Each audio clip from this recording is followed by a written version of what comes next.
Welcome back to Movie Recaps. Today I will show you an action, drama, thriller film from 2018, titled Red Sparrow. Spoilers ahead. Watch out and take care. The story begins by jumping back and forth between the lives of our two protagonists in Russia. First, there is Dominika Yegorova, a famous ballerina that is in charge of taking care of her sick mom. After a visit to the doctor, Dominika leaves her mother with a caretaker so she can go to work. Once in the theater, she changes and puts on makeup before going to meet the guests, which include her uncle Ivan Egorov, deputy director of Russian Secret Service. He introduces her to Dmitry Ustinov, a Russian gangster that asks her for a picture and takes the chance to touch her improperly. Moments later, the play begins and Dominika is dancing as wonderfully as ever when suddenly, his dancing partner jumps and lands on her leg. Dominika is immediately taken to have surgery. The other character we follow is Nate Nash, a CIA agent, who is taking a phone call from an automatic caller that dictates some words to him. He uses those words to decode the address of a meeting location, and he takes his gun with him before leaving. The chosen spot for the secret meeting is the park at night, and when he arrives there, he notices he's being followed by a car. A mysterious man, codename Marble, is walking towards him as well, and Nate hands him something as they cross each other on the road before they go on as if nothing happened. The car is still following him, though, so to give the man a chance to escape, Nate creates a distraction by shooting the floor and starts running away as the car gives him chase. He reaches town and is surrounded by the police just as he makes it to the American embassy. Inside, he meets with his bosses, who tell him the asset is safe, but Nate will still be sent back to the USA for his mistake. The next day, visits Colonel Zakharov, director of the Secret Service, in his office. General Vladimir Korchnoi is there as well. They show Ivan a video of Nate's meeting at the park and mention he's a CIA agent that left the country that morning, but their main interest lies in the other man and finding out his identity. We cut to Dominika then, who is waking up at the hospital to find her leg in a metal frame. She starts crying when she realizes she won't be able to dance again. 3 months pass. Dominika, who is still walking with the aid of a cane, is visited by Ivan. He comments on the fact a replacement for her has already been found and how the theater had been lending them the apartment and covering her mom's medical expenses, all that will stop soon now that she doesn't work for them anymore. Ivan says he wants to help her and asks her to come to him when she's ready. He also leaves an envelope for her before leaving. Dominika opens the envelope and finds pictures that show her dancing partner has been romantically involved with her replacement, plus a recording of a conversation between them that implies he jumped on her on purpose so his girlfriend could take Dominika's place. Later that day, we find Dominika in the theater, watching her former partner and the new girl practice. After they're done, they go to the steam room and Dominika follows them, only to find them having relations. Rage takes over and Dominika starts using her cane to beat them both to the ground before running away. On the bus home, she sees her hand stained with blood and decides to get off, stopping by a payphone to report what she did as an accident. When she arrives at her apartment, she finds her mom on the bathroom floor, the caretaker nowhere in sight. Her mom tells her she didn't come because the theater stopped paying her. Knowing she has no other choice now, Dominika goes to see her uncle to ask him for help. He accepts as long as she helps him in return with a little case. The Secret Service wants to know more about Ustinov, whom Dominika had met at the theater. Ivan wants her to approach him, befriend him and gain his trust using her charms. Dominika at first refuses, but Ivan wins her over by reminding her how awful state hospitals are and how he can give her mom the best doctors.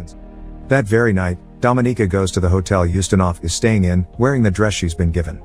She goes to the bar to wait for Ustinov to approach her first, which he does. Dominika tells him she's come to see him, wanting to feel special again, so they leave for her room. She asks the guards to give them privacy and Ustinov starts undressing as soon as his men leave the room, then asks Dominika to do the same. She does so after some hesitation, and when she comes closer, Ustinov wastes no time in taking advantage of her.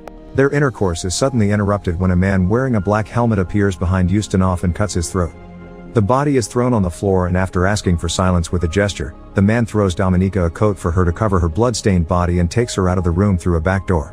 When they make it to the parking lot, he shoots an employee before getting them on his bike and driving away to an abandoned building. Inside, the man takes off his helmet to reveal Sergei Motorin, another Secret Service agent sent by Ivan, who is in another room in the same building together with Korchnoi, watching Dominika on the security cameras. When Korchnoi mentions she's a witness and she should be eliminated, Ivan mentions she could be useful. Ivan changes rooms to go see Dominika, and confesses he did know what would happen in that room and didn't tell her because she wouldn't have done it if she knew. He makes her an offer then, since she's so good at this, she can be sent to a special institution to be trained to be an agent. If she refuses, he won't be able to protect her, so she can only accept. Dominika leaves for the institution a couple of days later, stake in Russia, and he can't leave the country. Nate protests because their mole, Marble, has been working with Nate for 3 years and won't trust anybody else, but he isn't hurt. Back in the Sparrow School class with Matron, she tells them they need to be able to identify what their targets want.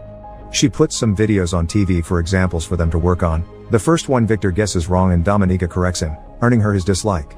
The second is guessed by another female student, who is called to the front of the class and told she will have to use her mouth on the man from the video, who is brought into the classroom. The girl gets on her knees but is incapable of doing it. She falls to the floor crying. Matron reminds all the students that they need to learn to trick their bodies and teaches them some basic seduction tricks. Back in the USA, Nate notices he's being tailed and informs his superiors of this. He learns that the CIA hasn't heard anything from Marble and he takes the chance to remind them he will talk if it's Nate that contacts him. They reach a deal. He can't to Russia, but they can send him to a country nearby so the Russian Secret Service will know he's around and Marble will resurface. Nate accepts for the team to come with him. Meanwhile, in the school, the students are asked to give a welcome to soldiers that just returned home from war. Dominika chooses a young man and takes him to her room where she successfully gives him a hand. Later that day, Matron and the students watch all the videos of their performances with the soldiers. Matron tells Dominika her technique was good but she still hasn't learned to give herself up.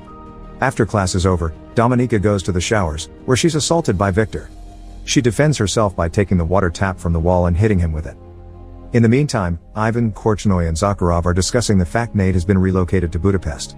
They want to do something about it, but they know the president doesn't want them anything that may come off as antagonistic USA. Ivan proposes they give the mission to someone else. Back in the Sparrow School, Matron and a newly arrived Korchnoi question Dominika for her attack on Victor. Matron thinks Dominika still has potential. Korchnoi asks for a moment alone with her. After everyone else leaves the room, he questions Dominika again, and she explains she owes and serves the state, not her classmate. She's allowed to go back to class, where Matron once again calls her to the front while Korchnoi watches from a security camera. Dominika is shown a picture of Victor and asked what he wants as he enters the room. Matron orders her to give him what he wants. Victor asks her to turn around. Dominika refuses and gets into action. As she undresses, he tells Victor to look at only her, and once she's completely naked, she sits on the table with her legs open, egging him on to take. Victor can't get it up and runs away when she teases him for it. Then Dominika answers Matron's question. What he wants is power. Korchnoi is impressed. Moments later, Matron meets with Dominika in private again and tells her she'll be sent back to Moscow. Days later, while reuniting with her mom at their place, Dominika receives a call that tells her to meet Ivan at a restaurant. When she makes it there, she sits with him and he explains her next mission. She'll be sent to Budapest to befriend Nate and gain his trust so she can learn the identity of their mole. He gives her a new passport and documents with a new name. Dominika leaves without eating. She makes it to Budapest a couple of days later, and goes to stay at an apartment with a fellow Sparrow Marta. Later that day, she meets with her new boss, Station Chief Maxim Valentov, and asks him for some information on Nate. Afterward, she follows Nate around to learn his routine. The next day, Dominika starts going to the same swimming pool as Nate, and lets him go to her when they leave the building. They chit-chat a bit but Dominika plays hard to get. She also makes up a story about being a translator for the embassy. The following day, however, she doesn't find Nate at the pool, and the receptionist tells her her ID is gone missing. Turns out, Nate already knows she isn't what she says. We cut to him explaining to his superiors that she's been using many names and making the connection to Ivan. He thinks she's valuable and that her using her real name is a provocation.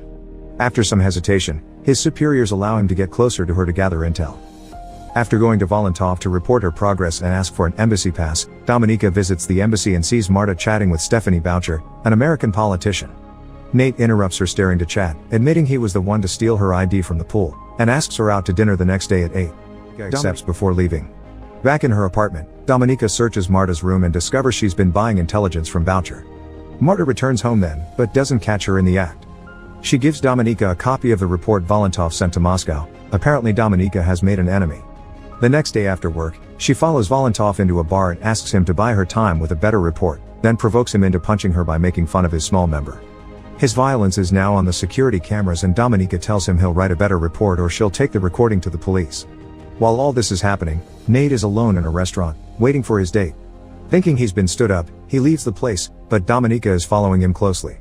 Back in his apartment, Nate receives another coded message on the phone that he quickly writes down and deciphers. It says Vienna. He's about to leave when a crying Dominika rings his bell. He allows her to come in. While sharing some whiskey, Dominika tells him his boss assaulted him. When Nate asks her how she knows where he lives, she raises the volume of the TV so they can't be heard. Dominika asks him what happened in that park in Russia and kisses him after he tells her. Nate tells her to go home and figure out what she wants. The next day, Ivan visits Dominika before leaving for Vienna. He asks about her progress with Nate since their superiors are getting impatient. To buy time, she lies and tells him she's also working with Marta on her voucher case, but she'll need more money. Ivan accepts and asks for his coat to leave. Dominika gets it for him but not without secretly taking a peek at his passport. After he's gone, Marta approaches Dom with her gun. She overheard the lie and is angry because the voucher case is supposed to be only hers. Dominika promises she'll give her all the credit and more money, she just lied for the extra time. Marta only accepts because she has no other choice. Later on, Dominika goes to Vienna and opens a bank account there while Marta visits Valentov to tell him she knows how to get rid of Dominika.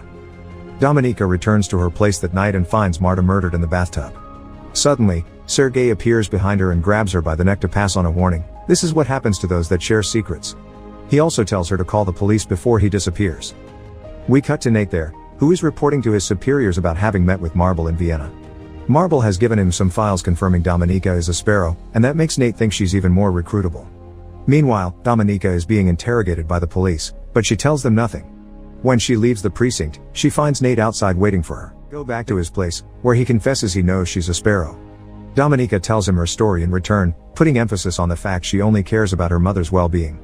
Nate asks her to be a double agent for him, promising her protection. She replies she needs to sleep.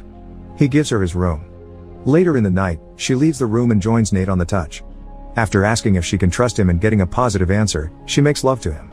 The next morning, after she confirms she accepts his deal, Dominika goes back to her routine, writes a fake report on Nate saying she has him in her pocket and then returns to her place to wait for his signal, which is a simple phone call that plays her favorite song. Dominika meets with Nate's superiors and is put through a lie detector test to see if she can be trusted. When they accept her, she asks for money. They laugh at her, change their minds when she tells them she can give them Boucher. The following Friday, the whole team flies to London to meet with Boucher. Dominika stays in a special hotel room the CIA prepared for her with security cameras to monitor her and a set of discs hidden under a desk to change for the real ones later. Moments later, while she's at the bar waiting for Boucher, he's surprised by the sudden appearance of Valentov, who supposedly wants to help. Dominika sends him to her room, otherwise his presence will scare Boucher off. Boucher arrives soon afterward and Dominika goes to her, explaining Marta sent her. Boucher doesn't like this change and is about to leave, but Dominika convinces her to stay when she threatens her with some dangerous pictures and mentions the money. Both women go to Dominika's room where Valentov is waiting. Boucher gives her the discs in exchange for the money, and Dominika pretends to take the discs to her computer to check they're real when she's actually trading them with the CIA's. Dominika and Valentov leave, then after telling Boucher to wait an hour to leave too, but he tells her they've granted her request to let her keep working on Nate. She kisses him before leaving. Dominika returns to Budapest and meets with Nate. They go to his apartment, where he expresses his suspicions of her quick release. Dominika convinces him to relocate her and her mom to America and to give her more money. He accepts before they make love. In the middle of the night, Dominika wakes up when she hears a noise. She goes to the kitchen to find Sergei torturing Nate. She pretends to be on his side at first, even helping him hurt Nate to get the name of the mole. But when Sergei gets distracted, she hits him back and helps Nate cut the straps tying him to the chair. The three of them get into a fight that doesn't last long. Sergei slips and Dominika takes the chance to stab him. She wakes up in the hospital the next day, and leaves her room to have a smoke. She's then approached by Korchnoi, who reveals himself as Marble. He thinks he'll be caught soon and doesn't want to die in vain, so he asks Dominika to expose him so she can become a national hero and take his place as a mole. She doesn't give him a definite answer, but after he leaves, she checks on Nate and leaves as well. She gives herself up to the police and asks to see the Russian ambassador. When she's taken to him, she tells him to call Zakharov and inform him she has the name of the mole, which she'll give him in exchange for her freedom. A meeting to do the exchange is arranged later that night at an airport. Nate will walk with her to confirm the identity of the mole, and she mustn't try to run or she'll be shot. Nate is angry with her because he thinks she's used him, but she has a surprise. When the Russians approach them with the mole, they take the bag off his face to reveal it's not Korchnoi. It's her uncle Ivan, who has been framed thanks to Dominika fabricating evidence since she made it to Budapest the first time. Nate quickly catches on and confirms Ivan is the mole. After the exchange is done, Ivan is shot by a Russian sniper and Dominika is taken away on a helicopter. Back in Russia, she's named a heroine and allowed to have a good life with her mom. The movie ends when she receives a phone call and the only sound on the line is her favorite song. Make sure to subscribe and turn on notifications so you